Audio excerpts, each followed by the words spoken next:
The morning I walked away from my marriage, my husband had no idea his perfect world was about to collapse. I watched my children, Ethan and Claire, finish breakfast, memorizing their smiles. Within hours, everything they knew would disappear. I drove downtown with a calm I hadn't felt in years. Inside the conference room, Adrian Brooks sat across from me wearing the navy suit I had given him for our last anniversary. He wouldn't meet my eyes. Instead, he stared at the divorce papers waiting for our signatures. The scratch of a pen ended 12 years of marriage. As I stood to leave, Adrian finally looked up. "My girlfriend is 6 weeks pregnant," he said, expecting me to break. I simply smiled, wished him well, and walked away.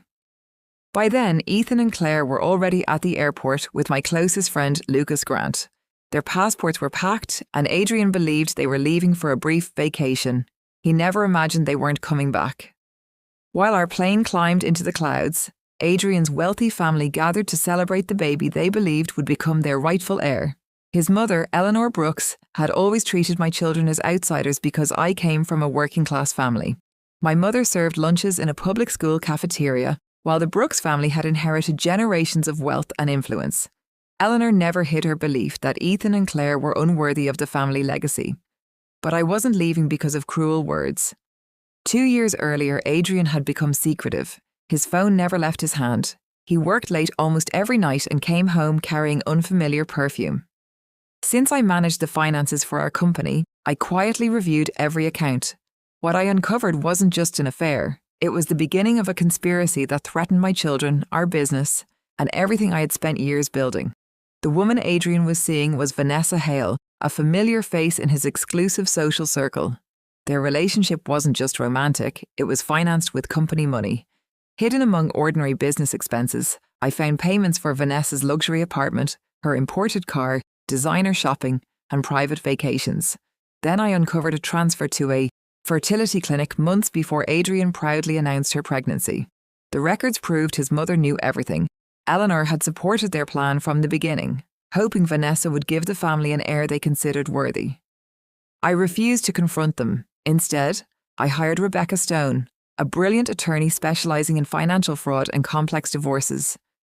For 15 months, we quietly collected bank statements, altered invoices, wire transfers, emails, and accounting records until every missing dollar could be explained. When the evidence was complete, I handed everything to federal investigator agent Laura Bennett, who assured me the government would handle the rest. Meanwhile, I used an inheritance from my grandmother to buy a comfortable apartment in Edinburgh, Scotland. Without telling anyone, I enrolled Ethan and Claire in excellent local schools and arranged every detail of our new beginning. The day we landed in Scotland, I knelt beside my children and explained that this was our home now. Claire squeezed my hand and whispered, "We'll be okay, Mom." Back home, Adrian's family gathered for Vanessa's first ultrasound, convinced they were celebrating their future. Instead, the doctor quietly measured the baby and frowned.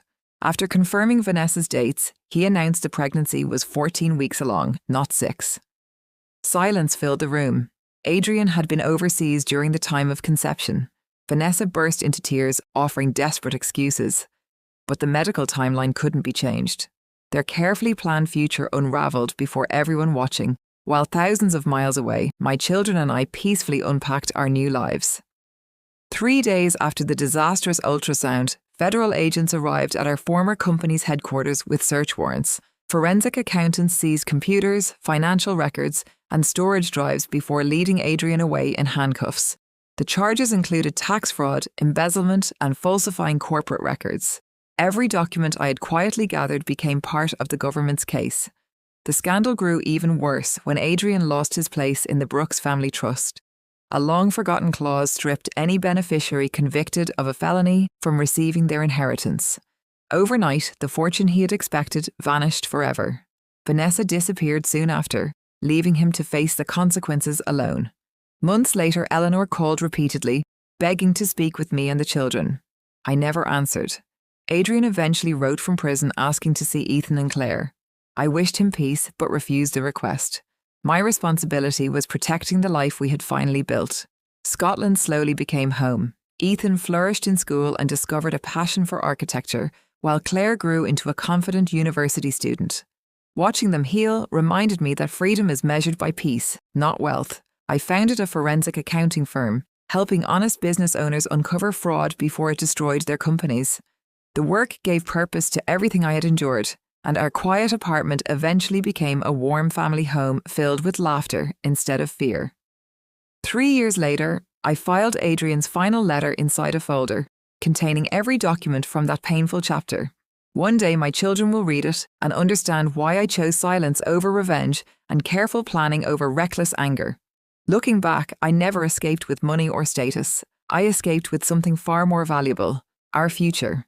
The people who tried to replace my children lost everything they treasured, while we gained exactly what mattered most: safety, dignity, and the freedom to begin again.